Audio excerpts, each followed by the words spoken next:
2008 წლის 27 აგვისტოს დილის 10:30-ზე დედა ახალი ოპერაციები იყო და გამომდინარე აქედან ვერ წავიდა და ბაზარში, მაშინ ვიყავი 20 წლის, მამამ წამიყვანა ბაზარში და მთხოვა მეყიდა რაღაც სურსათი, რადგან მეორე დღეს იყო მარიამობა, სახლში ველოდებოდით სტუმრებს.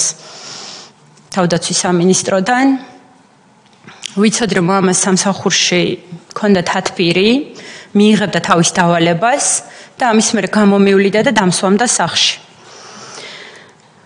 ალბათ ბაზარში დავყავი დაახლოებით 20 წუთი და დაურეკე მამას როგორ შევპირდი. ეს იყო ბოლო ხმა, რომელიც გავიგე მამასგან. ჯერ პირველ დარეკვაზე არ მიპასუხა, ზარი გადიოდა და არ პასუხობდა, რაც გამიკვირდა, რომ მეთქი ახლა იცოდა, რომ სახლში უნდა წავეყვანე და მეორე დარეკვაზე ეგრევე მიპასუხა და მითხრა, რომ აი რაღაც ძალიან სასწრაფო საქმე გამოუჩნდა და უნდა წასულიყო. მამა იყო ისეთი ადამიანი, რომელიც ძალიან დეტალებში მკითხავდა, მე დამრჩა თუ არა ტაქსის ფული, შემეძლო თუ არა სახლში წასვლა, ამ სიმძიმეების წაღება, მაგრამ როგორც მე გამოძიებიდან ვკითხულობ, მამას ამის უფლება არ ქონდა, რომ ჩემამდე ეს ინფორმაცია მოეტანა და ეთქვა ჩემთვის რა მდგომარეობაში იყო. გამოძიებიდან ვგებულობთ, ეხა ჩვენ იმ დროს არაფერი არ ვიცოდით, მამა გაიტაცეს.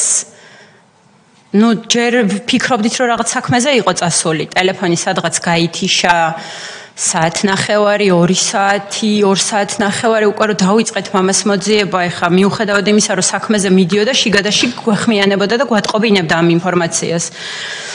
დავრეკეთ, მივაკითხეთ სამსახურში, გვითხრეს, რომ რა თქმა უნდა თათბირი იყო რაღაც დავალება, მაგრამ გვითხრა, რომ ჯერ ქალიშვილს აიყვანდა და მერე წავიდოდა საქმეზე. მივყავით ამ დინებას ეტაპობრივად იქ ვიკითხეთ და დღის ბოლოს უკვე შეგვატყობინეს ინფორმაცია, რომ მანქანა იყო ხურჩის საზღვართან, მანქანა, რომელთაც მამა გადაადგილდებოდა. ჩვენ აფხაზეთიდან გახლავართ, ხურჩის მოსაზღვრე სოფლიდან, სოფელი ნაბაკევიდან. რა თქმა უნდა, ვიზა ჩემი ეგრევე წავიდა. იქ დახვდა თუ სწორად მახსოვს დარჩელის პოლიციის განყოფილების თანამშრომლები მიიყვანეს მანქანასთან და უთხრეს, ასე შეგვატყობინესო, რომ ეს მანქანა დატოვებული არისო, ზუსტად აი საზღვართან, ხიდთან იყო მანქანა მიყენებული. შიგნით იდო მამიკოს ყველანაირი დოკუმენტაცია, თავდაცვის სამინისტროს საბუთი, რომ ის იყო თანამშრომელი, მისი პირადობა და სხვა დოკუმენტები, ჩანაწერები, რასაც მამა აკეთებდა სამსახურეობრივს რაღაცებს, ყველაფერი იდო მანქანაში შიგნით. ვიზა ჩემს ისე გამოატანეს მანქანა, ექსპერტიზაც არ ჩაუტარებიათ იმ მანქანაზე, ვთქვათ, პატას მერე შეეხო იმ მანქანას ვინმე, იყო იქ ძალადობის კვალი ან რაღაცა მსგავსი. რა თქმა უნდა, იმავე დღესვე მივმართეთ პოლიციას, თხოვნით, რომ იქნებ ექსპერტიზა ჩაეტარებინათ და გამოეკულიათ ეს ინფორმაცია, იყო თუ არა მანქანაში რამე კვალი, რაც რაღაც ინფორმაციამდე მიგვიყვანდა, მაგრამ სამწუხაროდ მეორე თუ მესამე დღემდე ჩვენი მოთხოვნა არ დაკმაყოფილდა. იმავე დღეს ვგებულობთ, რომ ეს მანქანა სანამ აღმოჩნდებოდა ხურჩის ტერიტორიაზე,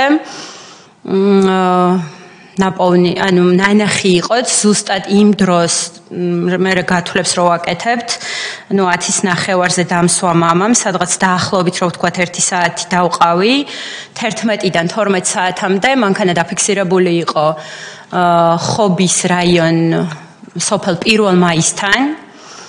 რა თქმა უნდა, ბიძაშვილი და ყველა თელი ჩვენი სანათესაო წავიდნენ, რომ გაერკვიათ, აბა რა ნახეს იქ მოსახლეობამ, იქნებ ვინმემ გადმოიყვანა პატა მანქანიდან და მოიტანეს ესეთი ინფორმაცია, რომ მანქანა მართლაც იდგა იმ ტერიტორიაზე.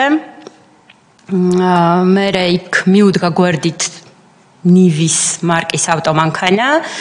მამა გათიშულ მდგომარეობაში, ორმა პიროვნებამ გადმოიყვანა, გათიშული რა ჩამოცმული ქონდაო შავი ქუდი და აშკარად ნებით რო არ მოდიოდა ეს ადამიანი ეტყობოდაო. ეს იმ დღესვე შევატყობინეთ პოლიციას, გამომძიებელს, რომ უთხარით, რომ ეს არის იქ პიროვნება, ვინც ამას ადასტურებს, რომ ესე გადაიყვანეს მანქანიდან და გადასვეს სხვა მანქანაში. მაგრამ სამწუხაროდ მე ეს პიროვნება გაქრა. ანუ იქ მისულ გამომძიებელს, რომელმაც მოიძია, რომ ეხლა ჩვენ სახელიაგვარი არ ვიცოდით ამ პიროვნების და იცით ის დრო რა დრო იყო, რომ ყველა თავს არიდებდა რაღაც ინფორმაციის მოცემას, ესე ჩუმად რაღაცა უცებ გაიგო ბიძამ იმ დღეს და როგორც კი გამომძიებელს გადავეცით ეს ინფორმაცია, გითხრა, რომ ჩვენ ესეთი პიროვნება ვერ ვიპოვეთ, მეზობლები რომ დავკითხეთ იქვე მოსახლეობა ვინც არის, გითხრეს, რომ აქ არაფერი არ უნახავთ. ამით დაიხურა ეს თემა. აგვირიეს გზა კვალი